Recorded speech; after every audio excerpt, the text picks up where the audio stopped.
Aujourd'hui, 23 juin 1979, dans le cadre des Fêtes nationales du Québec à Saint-Prosper, nous avons le plaisir d'interroger le docteur Raymond Reny, qui, nous le savons tous, a fait beaucoup pour la population de Saint-Prosper. Au départ, docteur Reny, j'aimerais que vous me mentionniez votre date de naissance, votre âge, et ainsi que me parler un peu de vos parents, c'est-à-dire votre mère et votre père. Je suis né le 18 octobre 1903. Entre parenthèses, je dois ajouter que les cloches ont sonné pour le premier baptême, c'était pour moi. Vos parents, Mon père est né à Waterville.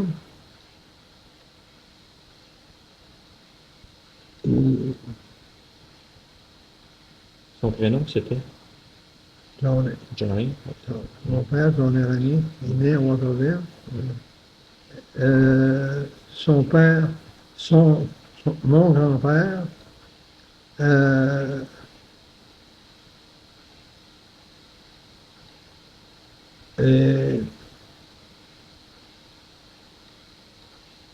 a immigré, on pourrait dire a immigré au Canada. Voilà. Dans les années 80. 1880, autour de ça, 80, 80, 85, à peu près, dans ce moment-là. Oui. Ma mère, Delphina Parent, est née à Saint-Isidore.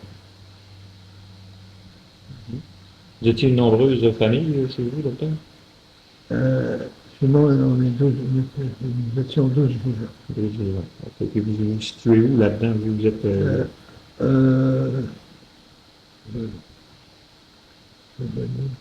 Yvonne, Adam, Corinne, Hervé, Albert, le 8e. Vous étiez le 8e de cette famille. Le 8e de la famille. Vous avez... votre enfance, plus loin que vous vous souvenez, ça s'est passé où? Ça s'est passé au Vieux-Moulin, dans Rang Saint-Charles. Ça se trouve un peu à l'arrière de l'hôtel Abénaquis. À l'arrière de l'hôtel Abénaquis. OK.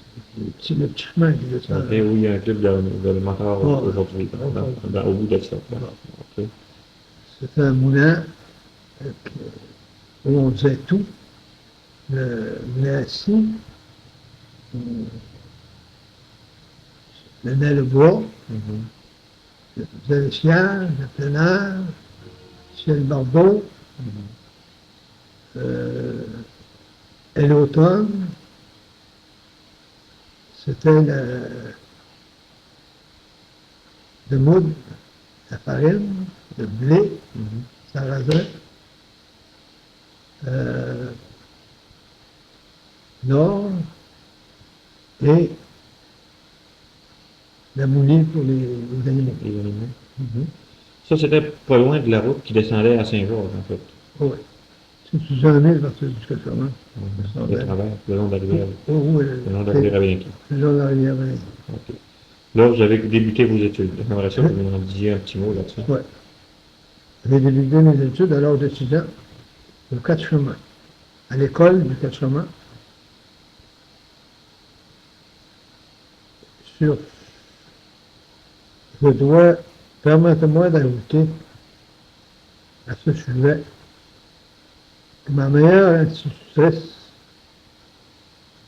Madame Lampaigne, Marie-Ange Laflamme, née Marie-Ange Laflamme.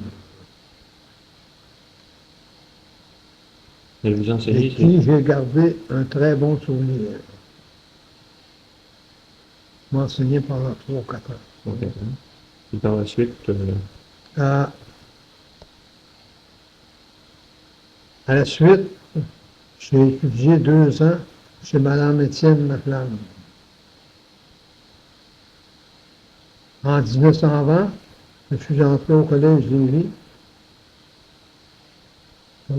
mon cours classique. J'ai fini en 1927.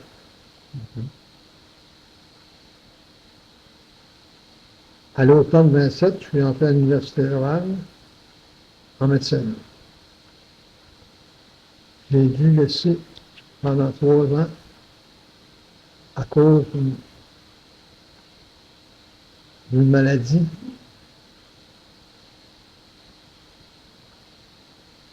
Ça va être à dire mal diagnostiqué. Il faut rendre le public. C'est-à-dire qu'il n'a pas été diagnostiqué. Des choses qui se produisaient à cette époque-là, quoi. Il n'a pas été diagnostiqué. On m'avait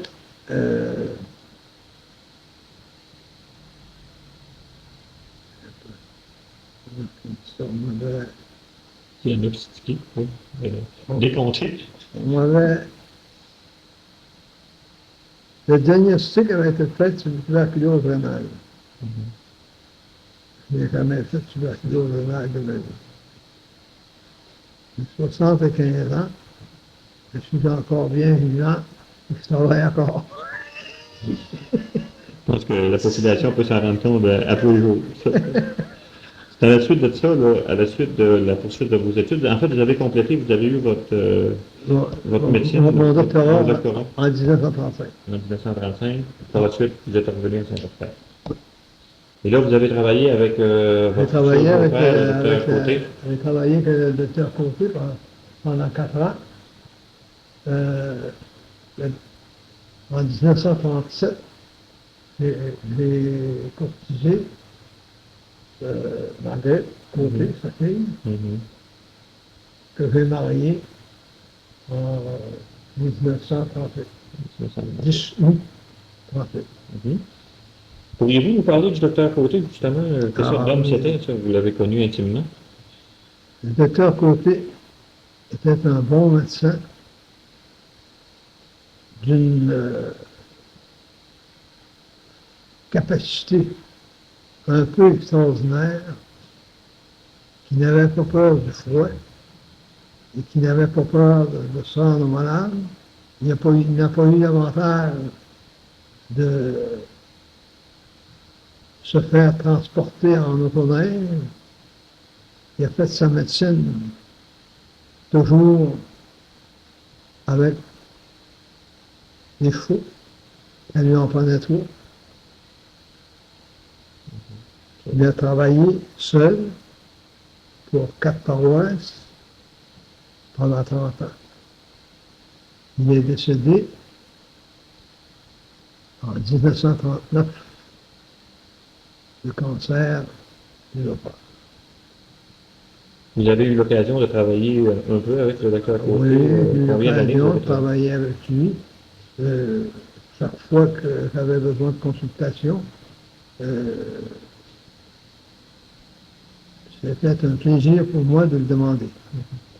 En plus d'être, disons, un excellent professeur, je trouve, puis il était votre futur ou votre beau-père à ce moment-là, ça vous rendait encore plus intime avec lui. Plus intime. Définitivement. Donc, c'est parfait. Du côté médecine, justement, la médecine de famille générale que vous avez pratiquée toute votre vie, quoi, vous avez une responsabilité pas mal forte vis-à-vis des gens, quoi. J'aimerais que vous nous en disiez un mot, quoi, comment les gens vous voyaient, puis c'était quoi un peu vos fonctions, vos journées de travail normales, quoi.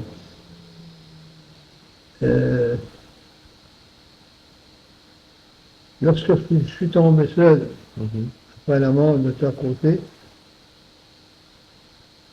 naturellement, j'avais 4 paroisses et un peu plus à m'occuper.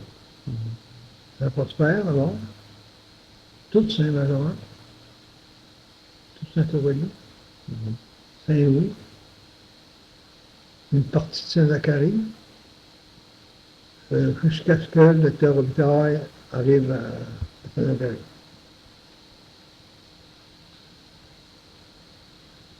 En fait, Les 6 premières années, j'ai fait beaucoup de voitures,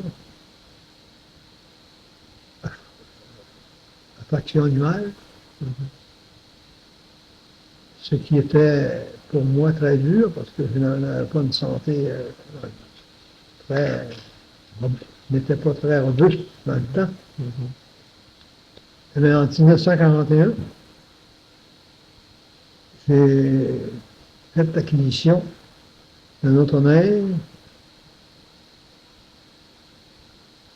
entre parenthèses, snowmobile.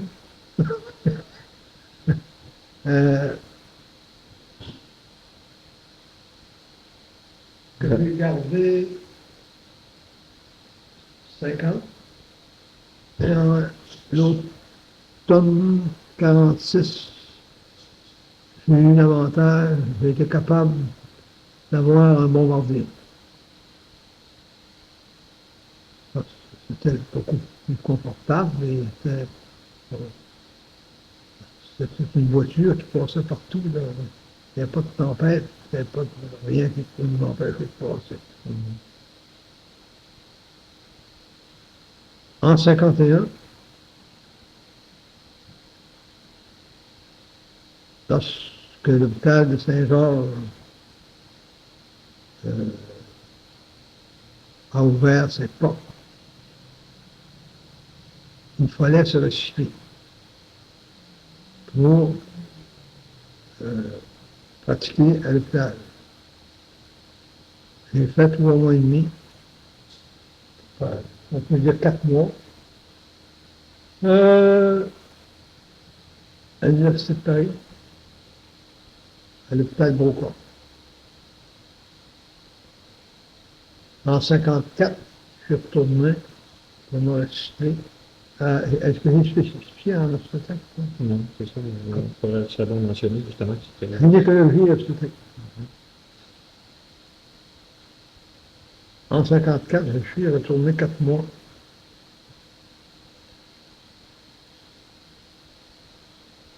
Encore à Paris, pour un deuxième recyclage.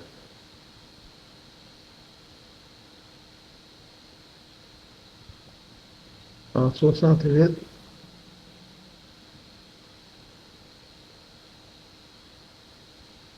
j'ai obtenu une licence de pharmacien.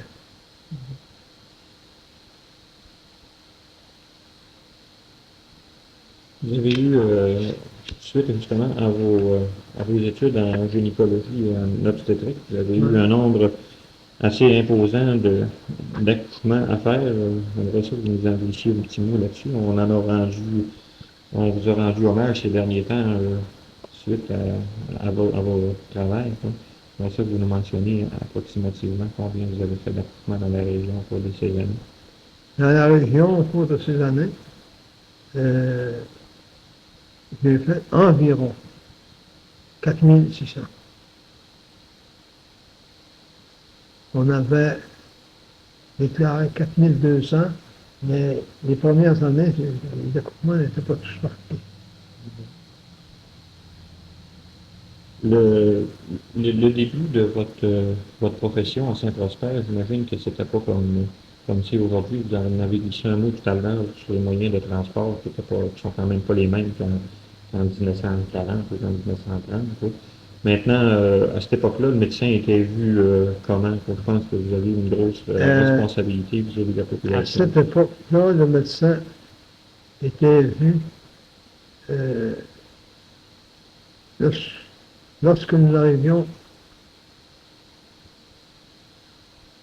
aux malades, chez un client, je peux dire que nous étions très bien reçus. On nous attendait 2 heures, 3 heures, même 5 heures, Selon les à différents. cause de la température, des équipements. Mais le monde était très patient et très heureux de nous voir arriver. À cette époque-là, également, Euh, Comme vous disiez là, tout à l'heure, vous faisiez presque partie de la famille. Je veux dire, les gens vous connaissaient et vous estimaient comme ils vous estiment encore aujourd'hui. Quoi. Je pense que ça a été bien important pour effectuer votre profession toute votre vie, quoi, sur l'estime que les gens ont eu pour vous. Ça vous a, je pense, vous l'avez C'est apprécié. c'est ce qui m'a donné le goût Mhm. de, de la médecine. Parce qu'il y a eu beaucoup de sympathie des gens. J'en ai eu une preuve quand même le 28 juin, ce qui m'a touché énormément.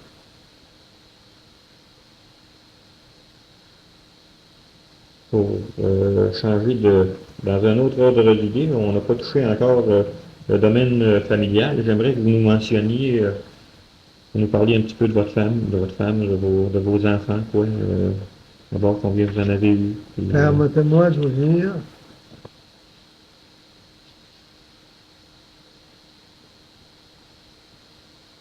que j'ai eu une femme très, que j'ai toujours aimée et estimée. Elle m'a donné 8 enfants, un qui est décédé à 15 jours, prématurément. Maintenant, le plus vieux, Guy, qui est colonel dans l'armée, qui sera nommé le 6 juillet. Premier à la base de son régiment. Pierre, médecin à Sherbrooke, mais donc,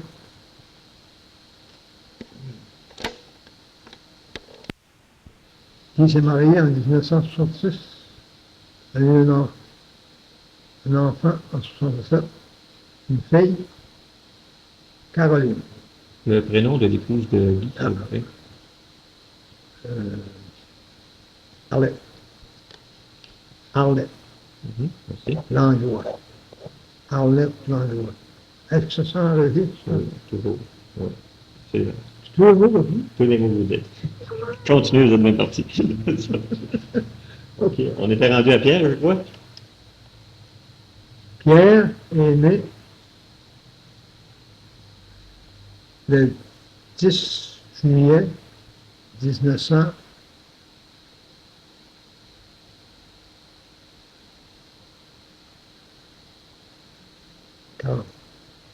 OK. Marié à René Roy de Saint-Prosper. Il pratique à Sherbrooke, je Pratique crois. à, pratique à, pratique à Sherbrooke. Michel, ah, il a 2 enfants, mais ces 2 enfants, je ne sais pas si tu peux spécifier. Il y a 2 enfants. C'est pas, C'est des enfants adoptifs, il faut aussi le dire là. pas de problème. Michel, marié au docteur Descaries, Michel Descaries, à Montréal. En 80, Michel? Oui, en 1900. OK.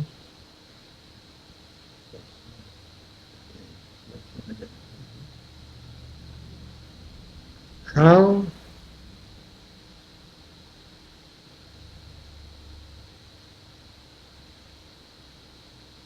entre 80. Donc, c'est ça. Charles, marié en 1975. Charles, je crois qu'il travaille au ministère de l'Éducation. Ministère de l'Éducation En informatique. informatique OK. à Québec. Marié à Julie Roy de Beauville.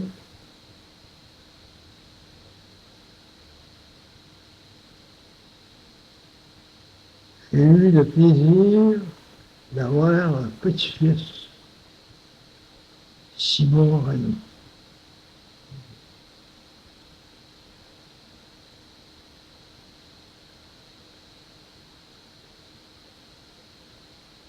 Yves, ingénieur civil, à Montréal, des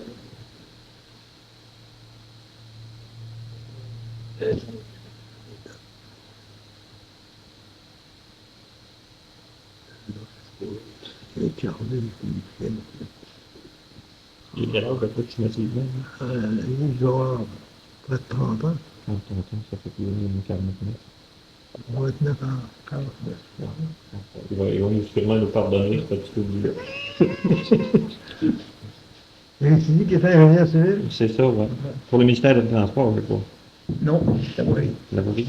Oui. Ingénieur civil de Montréal. On arrive à Marcel, je crois. Hein? Le suivant. Le Marcel. suivant, c'est Marcel. Le médecin aussi. Oui. Mais, 5 ans. Qui a fait ses études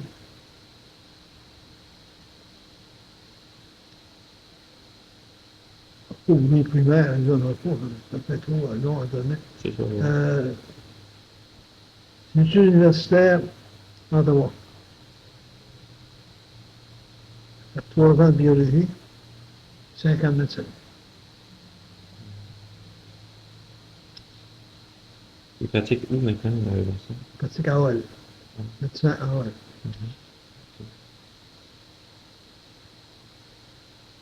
Et Marco,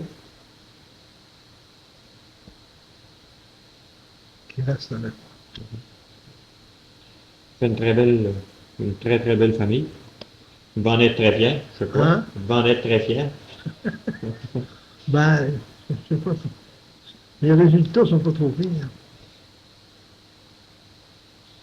Du côté activité sociale, je crois que docteur, vous avez été impliqué dans quelques activités qui vous Côté activité sociale, je suis occupé surtout des travailleurs économiques. On a même 2 ans. Pendant 2 ans. J'étais président du conseil dans les ans. Et 1 an grand président. La politique, ça vous a touché un peu des fois, à quelques occasions? J'ai aimé la politique comme on dirait un hobby. Simplement. Je me suis toujours très bien entendu avec les 2 partis. Les 2 principaux partis dans le temps. Dans le temps, c'était le Parti national à Québec, et à Ottawa, le Parti libéral et conservateur. J'ai jamais eu de trouble avec personne à Saint-Prosper ou sur la politique. Je n'ai jamais fait de peine à personne. Je me suis toujours très bien entendu. Tout le monde était les amis. Maintenant, vous avez vu évoluer Saint-Prosper pas mal durant toute cette époque-là. C'est quoi les principales choses qui vous ont le plus touché quoi, à Saint-Prosper? Déjà les choses qui vous ont frappé au cours de votre pratique de médecine ou en général? En général, c'est surtout le développement du village de Saint-Prosper. En 1935, je crois, je n'ai pas vérifié les archives, mais je crois qu'il ne devait pas avoir plus que 2300 de population. Aujourd'hui, on va dire 3007 environ. 3007, je sais plus que moi. Maintenant, une chose qu'il faut spécifier. En 1927, je nomme simplement cette année-là, à Saint-Prosper, j'ai fait 127 accouchements dans Saint-Prosper. Consultez les archives aujourd'hui et vous verrez, ça a diminué énormément. Ça a probablement été votre année record. 127, oui, Ça fait votre année record. le record. J'aimerais aussi que vous nous disiez un mot. Vous avez eu l'occasion de cogner à peu près, sinon à toutes les portes des maisons de Saint-Prosper. La population de Saint-Prosper, je pense qu'ils ont été bien, comme vous disiez tout à l'heure, ils ont été pas mal corrects puis bien, bien sympathiques à votre égard. Mais vous, de votre côté, qu'est-ce que vous pensez en général de ces gens-là? Je veux dire, votre souvenir que vous avez de toute la population de Saint-Prosper aujourd'hui en 79, c'est quoi vous en pensez? En général, je peux dire à 99% au moins, ce sont des gens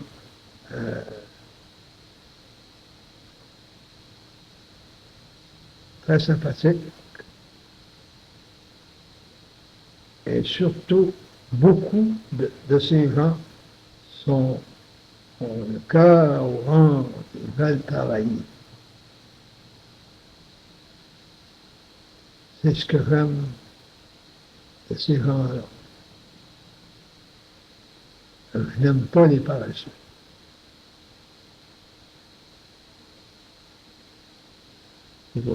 Cette interview est faite dans le cadre des fêtes nationales du Québec. C'est la deuxième année qu'on a l'occasion de faire ces fêtes à Saint-Prosper.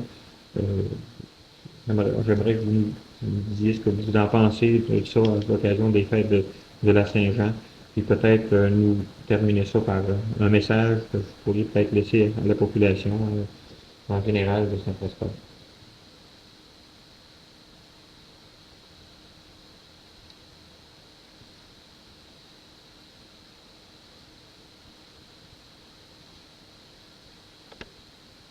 Ici, à Saint-Prosper, nous avons, le temps de ma jeunesse, nous avons toujours, presque toujours, fêté la Saint-Jean-Baptiste.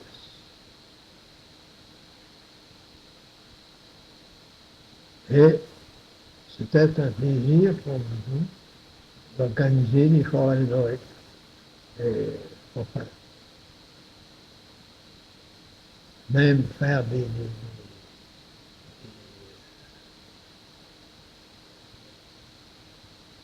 organiser des Soirée, des veillées, non, des parents, pièces, des pièces de théâtre. des théâtres. Oui, c'est ça. Mhm.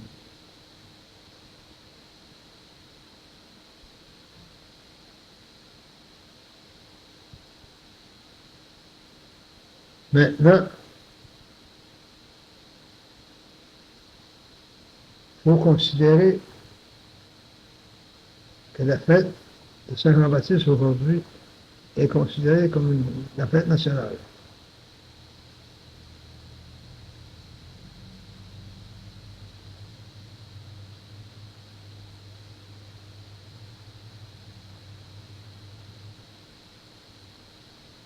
Donc, il faut mettre les pieds dans ça. Bon, vos impressions, docteur René, pour terminer, vos impressions sur l'entrevue qu'on a faite toutes les deux cet après-midi, puis sur un peu ce que vous voyez au cours des prochaines années à Saint-Prosper. Je vois Saint-Prosper qui va continuer à se développer, à s'agrandir. Parce que il y a beaucoup d'enthousiasme, les femmes de commerce, tout le monde, beaucoup de gens veulent l'agrandissement de Saint-Prosper. Ce qui a aidé beaucoup à Saint-Prosper, vous avez la polyvalente. Maintenant, nous avons quelques manufactures, ce qui contribue à l'organisation en général de Saint-Prosper. Et je crois que si on compte le nombre qu'on appelle chômeurs, à Saint-Prosper, il y en a très peu. À comparer,